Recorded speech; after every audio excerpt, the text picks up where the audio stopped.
اب انہوں نے کہا کہ واحد انسانی ایک ایسی نعمت ہے جس میں بے حد ترقی اور وسعت کی گنجائش ہے۔ کیوں؟ انسان کے اندر سب سے اعلیٰ نعمت کیا ہے؟ جو آپ نے بھی بتایا۔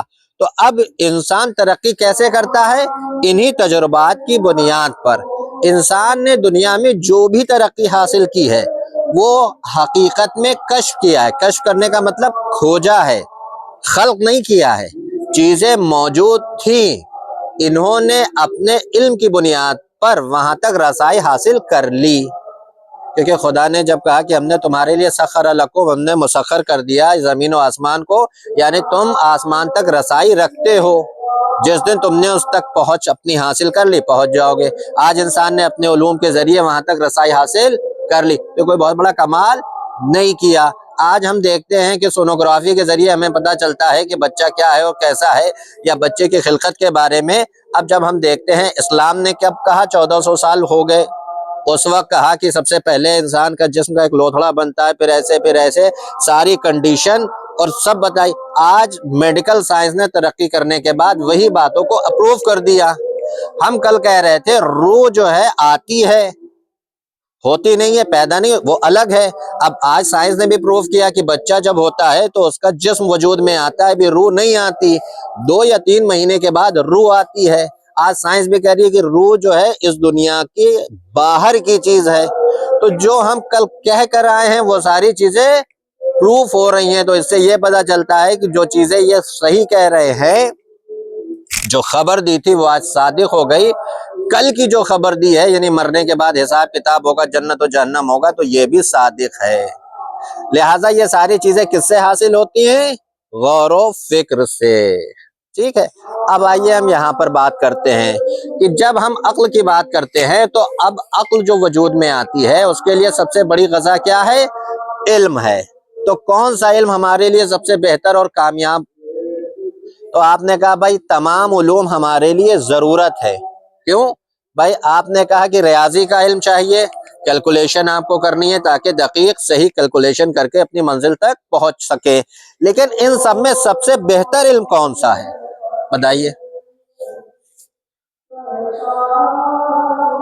بھائی، سب سے بہتر علم کی بات کریں گے تو سب سے بہتر علم وہ ہوگا جو انسان کو فائدہ پہنچائے۔ اچھا، فائدہ، یہ سارے علم دنیا تک فائدہ دیں گے، اور یہ جو علم ہے کون سا علم؟ دینی علم، وہ مرنے کے بعد بھی فائدہ دے گا، یعنی دنیا اور آخرت دونوں کو مینٹین کر رہا ہے۔ اچھا، اب ہم یہاں پر بات کرتے ہیں کہ اس میں جو باتیں کی گئی ہیں، ہم کو اگر علم دین یا معرفت حاصل کرنی ہے تو ہمیں کیا کرنا ہوگا؟ ان سب چیزوں کو سمجھنا ہوگا، کڑیوں کو کڑیوں سے جوڑنا ہوگا، کیونکہ قرآن نے بار بار دعوت دی ہے کس کو؟ عقل والوں کو۔ کہا ہے تم کیوں نہیں غور و فکر کرتے، ہے نہیں؟ یعنی قرآن جو ہے صرف پڑھ کر ثواب حاصل کرنے کا نہیں، بلکہ قرآن ہے ہدایت حاصل کرنے کی چیز، اور ہدایت اس وقت تک حاصل نہیں ہو سکتی جب تک تم غور و فکر نہ کرو، تدبر نہ کرو، تفکر نہ کرو۔ تو تفکر اور تدبر کہاں ہوگا؟ ذہن میں۔ اب یہ جو دیکھیے جملہ ہے یہ بہت امپورٹنٹ ہے، سلونی قبل ان تفقدونی، سوال کرو اس سے پہلے کہ میں تمہارے درمیان سے چلا جاؤں۔ اچھا، یہ کیا کہا گیا؟ بے شک میں آسمان کے راستوں کو زمین کے راستوں سے زیادہ جانتا ہوں۔ 1400 سال پہلے انسان یہ سمجھتا تھا کہ دنیا ہی سب کچھ ہے، یہ تو ایک شامیانہ ہے، اس میں ٹکے ہوئے 4 ستارے ہیں، اور ایک طرف آفتاب اور ایک تک مہتاب، اور اس وقت یہ بات کہی گئی کہ دنیا کے راستے کچھ نہیں، آسمان اس سے کہیں زیادہ۔ آج دنیا یہ ثابت کر رہی ہے کہ گلیکسی ہے، اور اب تک وہ اس نقطے تک نہیں پہنچ پائی جو نقطہ وجود ہے کہ جس سے کائنات خلق ہوئی۔ آج انسان یہ مان رہا ہے کہ دنیا وجود میں آئی ہے، لیکن کیسے آئی ہے؟ تو وہ وہاں تک پہنچنے کی اپنی کوشش کر رہی ہے۔ ہاں، تو جب دنیا اس ترقی کو کر رہی ہے، آج بھی کبھی کبھی کچھ نئی چیزیں آسمان سے وہ لے کر آتے ہیں کہ بالکل نہیں ہے، تو مولا اس وقت فرما رہے ہیں کہ آسمان زمین سے کہیں زیادہ بلند اور بڑا ہے۔ آج دنیا حیرت میں ہے کہ آسمان اتنا بلند و بالا ہے تو کیا ہوگا.